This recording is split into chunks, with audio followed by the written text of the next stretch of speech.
நான் சிங்கப்பூர் வந்தப்ப மாஸ்டர்ஸ் படிக்கிறதுக்காக வந்தேன். என்டியூவில் படித்தேன், நான்யாங் டெக்னாலஜிக்கல் யூனிவர்சிட்டி. ஸோ அது படிச்சுட்டு இருக்கப்ப வந்து பார்ட் டைம் ஜாபும் பண்ணேன். ஃபஸ்ட் இயர் வந்து பண்ணலை, செகண்ட் இயர் வந்து part time job. So part time job வந்து யூஎஸ், யூகே அந்த மாதிரியான ஊர்களில் இருக்கிற மாதிரி ஆப்ஷன்ஸ் இங்கே கிடையாது, ரொம்ப கம்மி தான். அந்த கவுண்டரில் கேஷியர் வேலை பார்க்குறது அந்த மாதிரி தான் இருக்கும். ஒவ்வொரு சிலர் வந்து கொஞ்சம் இன்ஜினியரிங், ட்ராயிங் இதெல்லாம் தெரிஞ்சவங்க வந்து இந்த சாலிட் ஒர்க்ஸ் அந்த மாதிரி தெரிஞ்சவங்களாம் வந்து ஒரு சில கம்பெனிக்கு வந்து யூனிவர்சிட்டியில் இருக்க சாலிட் ஒர்க்ஸ் லேபில் அந்த கம்பெனி ப்ராஜெக்ட்ஸை வந்து இங்கே லேப்லேருந்து அவங்க பண்ணி கொடுப்பாங்க. எனக்கு அந்த மாதிரி எங்கே ஜாப் தேடுறது, எதில் நல்லா பே பண்ணுவான் அந்த மாதிரி ஒரு ஐடியாவும் இல்லை. அதனால் ஃப்ரெண்டு ஒருத்தன் 7-Eleven போயிட்டுருந்தான். அவன் போகிறப்ப அவனை ஃபாலோ பண்ணி நானும் இன்னொருத்தனுன்னு சொல்லிட்டு 7-Eleven போய் ஜாயின் பண்ணோம்.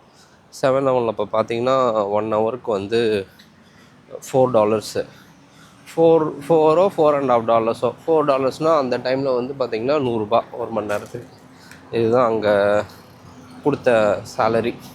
ஸோ ஒரு மாதத்துக்கு வந்து நான் வந்து போன ஹவர்ஸ்க்கு பார்த்திங்கன்னா ஒரு மாதத்துக்கு வந்து ஒரு $400-500 வரும். அந்த $500 வச்சு தான் நான் வந்து சிங்கப்பூரில் வந்து ரெண்டல் பே பண்ணிவிட்டு ரூம் ஷேர் பண்ணியிருந்தோம். ஒரு பெரிய அப்பார்ட்மெண்ட்டு, அதில் வந்து ஒரு 5 பேர் ஸ்டே பண்ணியிருந்தோம். ஒரு ஆளுக்கு வந்து $300 வரும் ரெண்டல். அது போக மிச்சம் இருக்க $200 வந்து என்னோடய ட்ரான்ஸ்போர்ட்டு, ஃபுட்டு எல்லாம் மேனேஜ் பண்ணணும். ஸோ நான் வந்து அப்போ 7-Elevenல் வந்து பார்ட் டைம் ஒர்க் பண்ணிகிட்ருந்தேன். ஸோ காலையில் வந்து 7 மணிக்கு அங்கே வந்து 7-Eleven வந்து ஓப்பன் பண்ணிடுவாங்க. ஸோ 7 மணிக்கு ஓப்பன் பண்ணுறப்ப நான் தான் ஃபஸ்ட்டு ஆள். என்னோடய ஷிஃப்ட்டு 7 o'clock ஷிஃப்ட்டு. ஸோ நான் 7 மணிக்கு நான் போகிறப்ப 7 மணிக்கு நான் அங்கே வந்து போயிடணும்.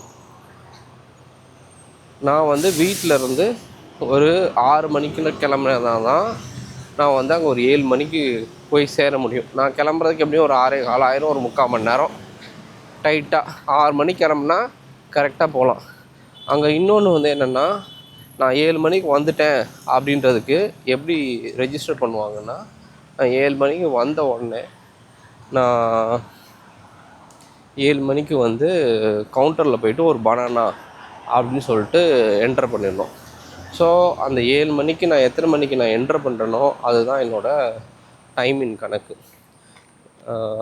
அதை வச்சு நான் எத்தனை மணிக்கு வந்திருக்கேன் அப்படின்றத பண்ணுவாங்க. ஸோ டெய்லி வந்து வேகமாக ஓடி போய் 7:05 7:03 இந்த மாதிரி டைமுக்கு வந்து என்டர் பண்ணுவேன். ரொம்ப லேட் ஆச்சுன்னா கேட்பாங்க. பட் நான் வந்து பார்ட் டைம் தான், ஸ்டூடெண்ட்டு பார்ட் டைம்ன்றனால எனக்கு ரொம்பலாம் எதுவும் கேட்க மாட்டாங்க. இதே ஃபுல் டைம் ஸ்டாஃப்னால் அவங்களுக்கு இன்னும் கொஞ்சம் ஸ்ட்ரிக்டாகவே பார்ப்பாங்க.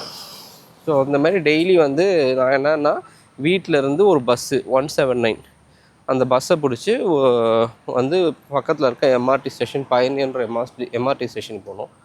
ஸோ பயனியர்லேருந்து 1/2 hour, பஸ்ஸு பார்த்திங்கன்னா ஒரு 10 நிமிஷம்.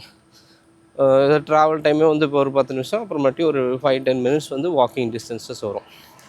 ஸோ அந்த மாதிரி தான் டெய்லி போயிட்டுருந்தேன். அந்த டைமில் வந்து வில் ஸ்மித்தோட பர்சூட் ஆஃப் ஹாப்பினஸ் படம் பார்த்தேன். அது படம் பிடிச்சதுனால அது வந்து பேஸ்ட் ஆன் ரியல் ஸ்டோரி அப்படின்னோடனே, இப்போ புக்கு படிக்கிறது முன்னாடி ரொம்ப நாள் காலேஜ் படிக்கிறப்ப, நான் அண்டர் கிராஜுவேட்ஸில் இந்தியாவில் இருக்கிறப்ப புக்ஸு படிச்சுட்ருப்பேன்.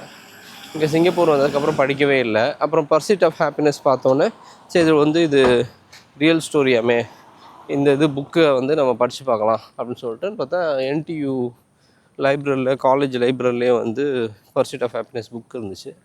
அந்த புக்கை பாரோ பண்ணிட்டு டெய்லி நான் இந்த ட்ரெயினில் போகிறப்ப புக்கை படிச்சுட்ருப்பேன். சிங்கப்பூரில் வந்து எப்படின்னா, அப்பையும் சரி இப்போயும் சரி, ட்ரெயின், பஸ்ஸு இதெல்லாம் நீங்கள் போனீங்கன்னா யார்கிட்டையும் பேச மாட்டாங்க. அவங்க பாட்டில் அவங்க வேலையை எப்போயே பார்த்துட்ருப்பாங்க. பக்கத்தில் இருக்கவங்க கூட எதுவுமே, சும்மா ஏதாச்சும் வேணுன்னா கூட எதுவுமே பேச மாட்டாங்க. ரொம்ப சைலண்ட்டாக தான் இருக்கும். எப்போயுமே வந்து இதே மாதிரி தான் நான் டெய்லி வந்து நான் பாட்டில் பஸ் ஏறுவேன், ட்ரெயின் ஏறுவேன். ட்ரெயின் ஏறினோன்னு புக்கை எடுத்து வச்சுக்குவேன். புக்கை வச்சு திறந்து வச்சுட்டு படிச்சுட்டு கரெக்டாக ஸ்டாப் வந்தோடனே இறங்கிட்டு போயிடுவேன். ஸோ இந்த ட்ரெயினில் மட்டும்தான் படிச்சுட்ருப்பேன். ஒரு நாள் என்னாச்சு, நான் அந்த மாதிரி பஸ்ஸில் ஏறி போயிட்டேன். ட்ரெயின் எடுத்தாச்சு. ட்ரெயினில் உட்காந்து நான் புக்கை எடுத்து படிக்கிறப்ப பக்கத்தில் ஒருத்தர் இருந்தார். இது என்ன புக்கு அப்படின்னு கேட்டார். அவர் ஒரு Chinese. What is this book அப்படின்னு சொன்னால், பர்சூட் ஆஃப் ஹாப்பினஸ் தான். ஓ, நல்ல புக்கு, என்ன ஸ்டோரி அப்படின்னாரு. இல்லை, இந்த பர்சூட் ஆஃப் ஹாப்பினஸ் மூவியை வச்சே வந்து அந்த ரியல் கேரக்டரோட பயோகிராஃபி அப்படின்னோடனே அவர் பாட்டில் பேசிகிட்டு இருந்தார். ஓ, நீங்கள் என்ன பண்ணுற? நான் டிகிரி படிக்கிறேன், இந்தியாவிலேருந்து வந்திருக்கேன், அப்புறம் என்டியூவில் தான் வந்து படிக்கிறேன். அப்படியா? ஸோ வந்து நான் இப்போ என்ன பண்ணுறேன், நான் பார்ட் டைம் ஒர்க் பண்ணிகிட்ருக்கேன், இன்டர்ன்ஷிப் அந்த மாதிரி ஏதாச்சும் அப்ளை பண்ணலாமே அப்படி இப்படின்னு அவர் ஏதோ பேசிக்கிட்டே இருக்கார். நானும் ஓகேன்னு சொல்லிட்டு அவர் பேசுகிறதுக்கு வந்து நான் வந்து ரெஸ்பாண்ட் பண்ணிட்டுருக்கேன். அப்புறம் வந்து என்னென்னா, அந்த ஒரு 2-3 ஸ்டாப்பு ட்ரெயின் நின்றுச்சு. நின்றோடனே அவர் வந்து oh, I need to get off அப்படின்னு சொல்லிட்டு சீட்டில் எழுந்திரிச்சிட்டு அவர் பக்கத்தில் வந்து காமிச்சிட்டு, ஸோ மீட் மை ஃப்ரெண்ட் அப்படின்னு அவரை கை காமிச்சிட்டு அவர் பாட்டில் போயிட்டார். மீட் மை ஃப்ரெண்ட் அப்படின்னோடனே நானும் வந்து ஹாய் ஹலோ சொன்னால் அவரும் ஹாய் சொன்னார். அவர் மாட்டி நான் திரும்ப நீங்கள் யார், எந்த ஊர்லேருந்து வந்தீங்க, என்ன படிக்கிறீங்க, அவர் மாட்டி அவரோட இதை சொல்லிகிட்டு இருந்தார். அவர் வந்து டிகிரியை முடிச்சுட்டு என்டியூசி இன்கம் அதில் வந்து மேனேஜராக இருக்கேன். எனக்கு வந்து இன்சூரன்ஸு இது ரிலேட்டடான ஒர்க்கு, உங்களுக்கு இன்சூரன்ஸ் இருக்கா அப்படின்னு கேட்டுட்டு இருந்தார். அவர் விற்கிற மாதிரிலாம் கேட்கல. நீங்கள் நான் படிச்சுட்ருக்கேன், ஸ்டூடெண்ட்னா நான் உங்கள் இதில் எதுவும் ஜாப்ஸ் அந்த மாதிரி இருக்கா அப்படின்னு. அது வந்து நீங்கள் சிட்டிசன்ஸு பிஆராக இருந்தால் தான் ஜாப் கிடைக்கும் அந்த மாதிரி அவர் ஏதோ சொல்லிகிட்டு இருந்தார். அப்படியே பேசிகிட்டு இருக்கப்போ அவர் சொன்னார், நீ வந்து 179 பஸ்ஸு தானே எடுத்த அப்படின்னார். ஆமாம் அப்படின்னேன். நானும் அந்த 179 பஸ் தான் எடுத்தேன். அந்த அவங்க கூட பேசிகிட்டு இருந்தார்ல, அவர் வந்து என்னை வந்து 179 பஸ்ஸில் பிடிச்சார், என் பக்கத்தில் உட்காந்தார். அப்போ ஆரம்பித்து அப்படியே 10 நிமிஷம் பேசிக்கிட்டே வந்தார். அப்புறம் ட்ரெயின் ஏறினதுக்கப்புறம் நீங்கள் என்ன வந்தீங்க, வந்ததுக்கப்புறம் உங்கள்கிட்ட பேச ஆரம்பித்தார். நீங்கள் போனதுக்கப்புறம் நம்ம 2 பேரையும் கனெக்ட் பண்ணிவிட்டு, அங்கே பாருங்கள், அங்கே ஒரு லேடி இருக்காங்க, அந்த லேடிகிட்ட வந்து போய் அவங்களோட செப்பலை பற்றி விசாரிச்சுட்ருக்காரு பாருங்கள் அப்படின்னு. பார்த்தா அவர் வந்து ஸ்டாப் போட்டு இறங்கலாம் இல்லை, ட்ரெயின்லேயே தான் இருக்கார். ஆனால் நின்றுட்டு அங்கே இருக்க வேறு யாரோ ஒருத்தவங்கள்ட்ட போயிட்டு வேறு அவங்க போட்டிருந்த செப்பலை பற்றி ஏதோ வந்து கான்வர்சேஷன் பண்ணிகிட்டு இருந்தார். அப்போ எனக்கு நாங்கள் 2 பேரும் சிரித்தோம். அப்போ அவர் ஃப்ரெண்டே இல்லையா? அவர் ஃப்ரெண்ட்லாம் இல்லைங்க, உங்களுக்கு ட்ரெயினில் நீங்கள் எப்படி ஏறினப்போ உங்களுக்கு தெரியுமோ அதே மாதிரி பஸ்ஸில் ஏறினப்போ நான் பார்த்தேன். அவர் வந்து கிளம்பி போகிறதுக்கு முன்னாடி, அவர் சீட்லேருந்து எந்திரிக்கிற முன்னாடி அவரோட நேம் கார்டை வேறு, விசிட்டிங் கார்டை வேறு என்கிட்ட கொடுத்தாரு. யாரா இவர், இவராக பேசுகிறாரு, இவராக ஏதோ சொல்கிறாரு, கார்டை கொடுக்குறாரு, சேல்ஸ் ஆம்பிவேக்குமே மாதிரி எம்எல்எம் விற்க போகிறாரா, அந்த மாதிரிலாம் எதுவுமே பண்ணல. அவர் பாட்டில் பேசினார். எனக்கு இன்றைக்கு வரைக்கும் அது வந்து ரொம்ப ஆச்சரியமாக இருக்குது. ஸோ வந்து ஒரு 10-15 வருஷம் ஆச்சு இது நடந்து. ஏன்னா ஒரு 6 மாதமாக இதே ட்ரெயினில் போயிட்டுருக்கேன். யார்கிட்டையும் பேசினதால நான் பாட்டில் போவேன், நான் பாட்டில் வரேன். ஒரு ஆள் அன்றைக்கி வந்து அந்த ஃபுல் டே வந்து என்னோடய ஸ்டாப் வர வரைக்கும் அந்த இன்னொருத்தர்கிட்ட நான் பேசிக்கிட்டே வந்தேன். என்னென்னா, இப்போ நான் ஒருத்தர் வந்து இன்னொருத்தர்கிட்ட போய் பேசுன்றது வந்து ஓகே, நார்மல், நான் நினச்சா போய் பேசலாம்.